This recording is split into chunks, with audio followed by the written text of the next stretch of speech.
Welcome to the TheDPost Sports Chat. I'm Drew Rubenstein with Kristen Kurlick, and we're already in week 7 of the prep football season, and it's a small slate of games this week.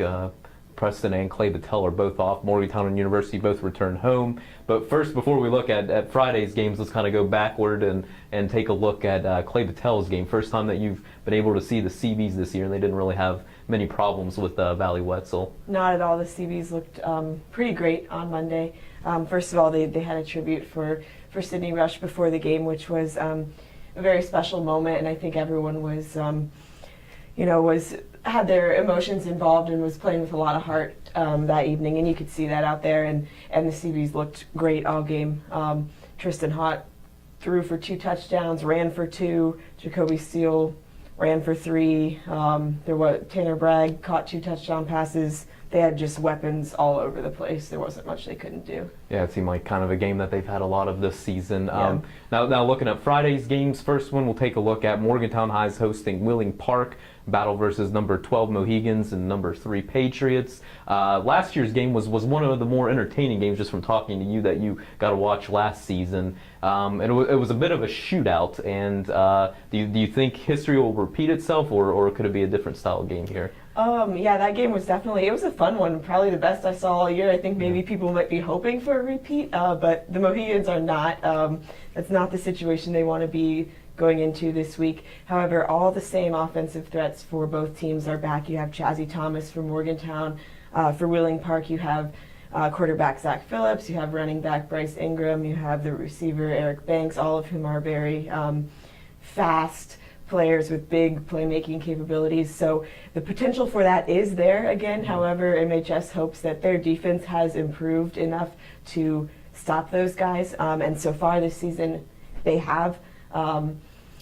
MHS has not been scored on in the first quarter this year. They've been scored on once in the first half.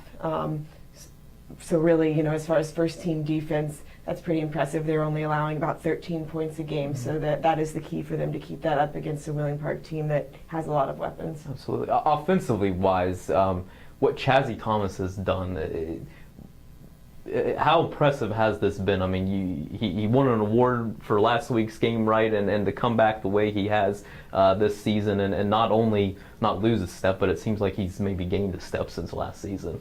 Yeah, Chazzy has individually outscored some teams in the state this year, which is really kind of crazy. And like you said, he's come back from that injury, and you can't tell. He looks great.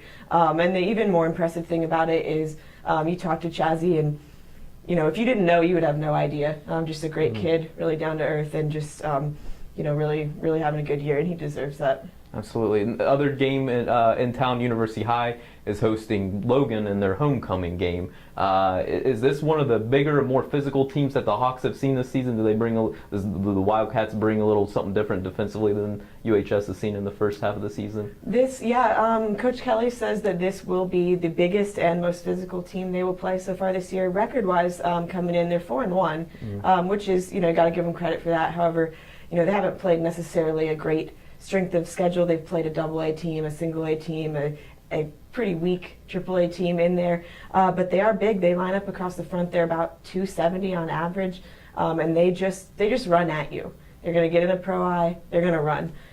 So it'll be up to the Hawks defense to be able to stand up to that. What about the return of Billy Kennedy? If he's able to return, you wrote about this in a column, and it seems like you don't see many teams as excited about their kicker / punter as the Hawks are in this guy. Yeah, Kenny was probably MVP for the Hawks last year. He was first team All-State. There's only one kicker on the first team All-State, so that's pretty impressive. And that was really devastating for them when they found out he was going to be out the first week of the season. He changes the game. He dictates field position, and with the defense that they already have being strong, that's key. Absolutely. All right, Kristen, appreciate your time, and please continue to check TheDPost.com for all the latest on our area high school teams. Thanks for watching today.